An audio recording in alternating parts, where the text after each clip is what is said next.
Remakes are always tricky territory. If the original was good enough to warrant a remake, you're running the risk of alienating all sorts of fans if you change too much. But if you change too little, you'll be accused of not having enough originality. It's a very fine line to walk, and often filmmakers can't hack it on the tightrope. Essentially, what moviegoers want is something that captures the spirit of what made the original great while infusing these ideas with more modern sensibilities and years of hindsight. Too bad, a lot of studios want remakes because they're easy bets and should make them a lot of money. That's where things go sideways. Or maybe a director is more of a fan of the original work than they should be and end up making a big fancy tribute to the first one instead of a good, original movie that can stand on its own 2 feet. Don't get me started on reboots. I'm gonna stop myself there before I say something that'll offend someone. In the end, lots of horror remakes give us something to talk about. Lots of comparing and contrasting can be done and plenty of jokes can be cracked. If there's one thing people love to do, it's make fun of remakes.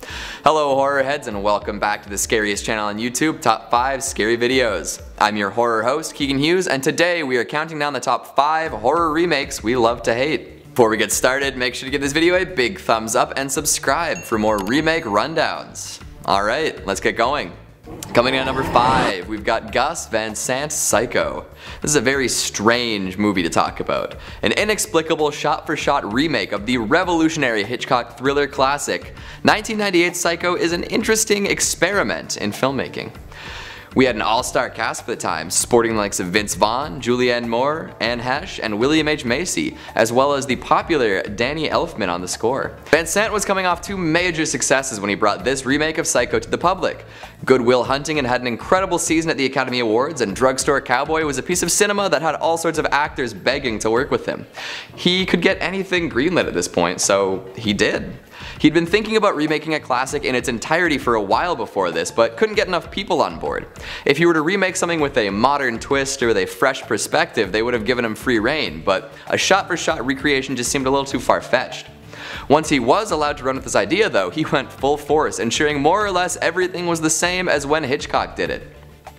He did shoot in color instead of black and white, and he did give it a more modern setting, but indeed every shot is the same. The result isn't necessarily bad, it's just odd, especially if you've seen the original.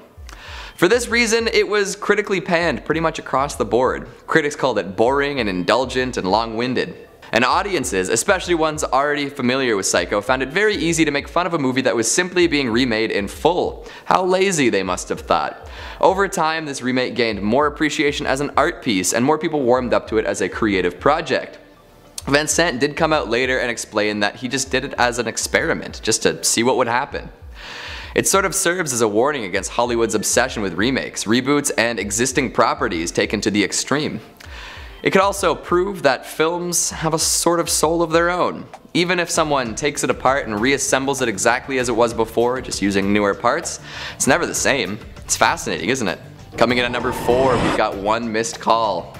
For whatever reason, Universal Pictures decided they wanted to release an Americanized remake of a Japanese horror 6 years after the peak of their popularity.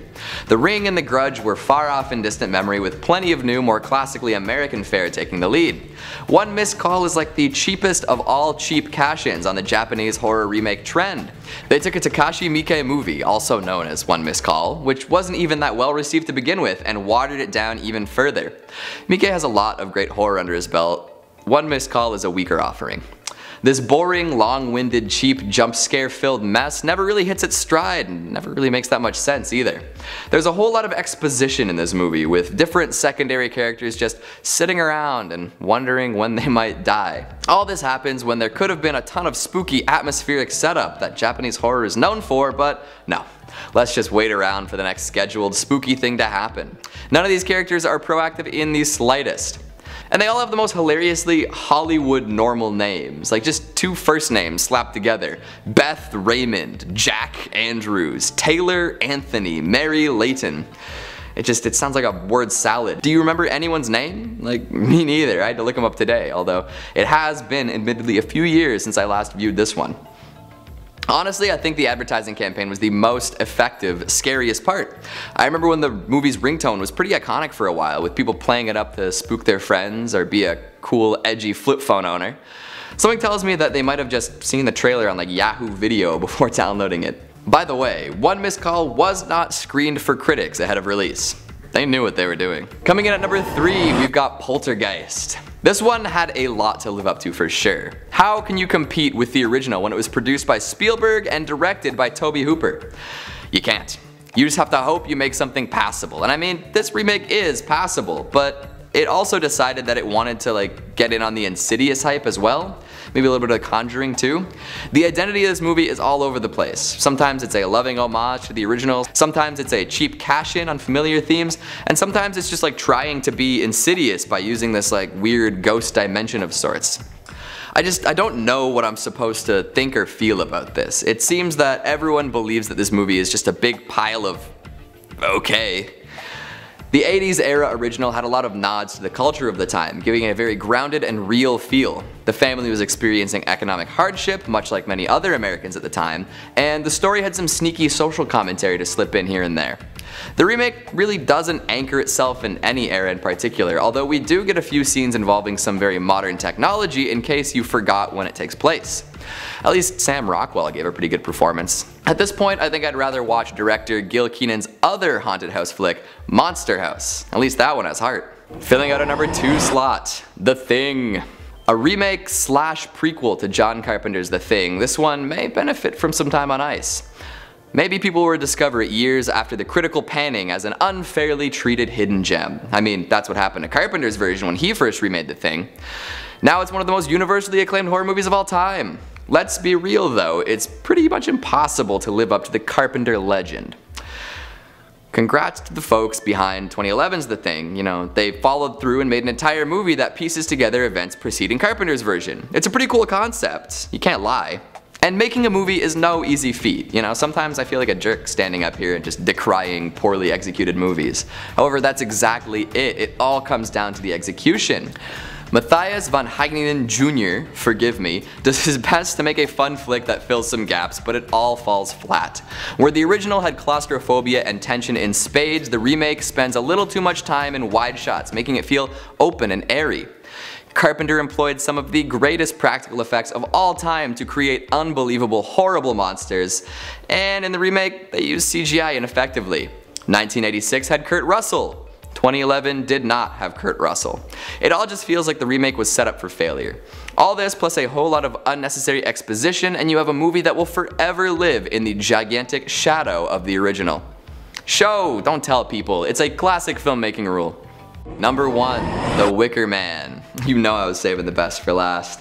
Oh baby, this is the birth of going full cage. This is one hell of a cult hit.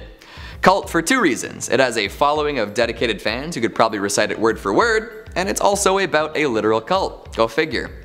The original 1973 flick is considered to be a folk horror classic to many, doing daylight horror way before anyone was talking about it. Thanks to this pre-existing love of the story, there was a lot of hype surrounding the 2006 remake. Keep in mind this is before Nick Cage was one big meme. So when it came out and really stood apart from the original, people were obviously conflicted. Gone was the tight pacing, tense atmosphere, and well-developed characters from the first Wicker Man. Instead, audiences were treated to Nicolas Cage absolutely losing his mind for the entirety of the movie. Sucker punching women while wearing a bear costume, roundhouse kicking smaller women into walls, pulling his Glock on a woman who wouldn't step away from his bike before pedaling away like a schoolboy, screaming at little girls in animal masks. This man puts on a show and is probably the only part of the movie worth talking about. A lot of fans of the original really hate that this movie exists. To them, it's a stain on the pristine reputation of their folk horror classic. But a lot of folks who haven't seen the English original absolutely love the insanity of the new American one. It's so much fun. And even if it does get excruciating at times, it's all worth a watch. So when a movie is so bad it births a whole generation of memes, you know it's time for some fun. How to get burned, how to get burned, how to get burned. Not the bees, oh my eyes. I know, I'm no Nick Cage, but I hope you enjoyed. It's truly the horror classic people love to hate. So whether it's so bad it's good, or so mediocre it's unwatchable, I don't think we'll ever run out of bad horror remakes to watch. Like a good horror villain, they just keep coming back for more. What did you think of the list? Are there any stinkers that deserve a spot? Make sure you let me know down in the comments. Speaking of comments, let's have a quick look at some of your more masterful ones from last time. TTV Barbara says, have a great day whoever reads this.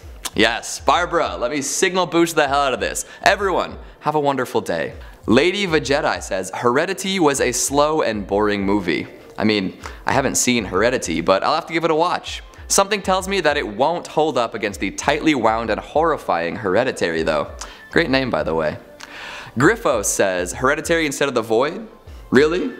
I love The Void. I saw it at the Mayfair on the big screen back in 2017, but Jack already covered it on another movie cults list, so go check that one out. Ashley Brown says, did he just say Varial healed on a 10-step? How many people even know what that means? If you know, you know. Now I just need the Canadian weather to get nice again so I can keep breaking my body trying. And Nesting Spider says, why Captain Spaulding's face but no mention of him? Sorry about that, I'll mention him now. Sid Haig, you're a legend and dearly missed. Rest in peace to a real one. Horror hasn't been the same since you stepped out. That's all the time we have for today. Thanks for watching, and I'll see you next time.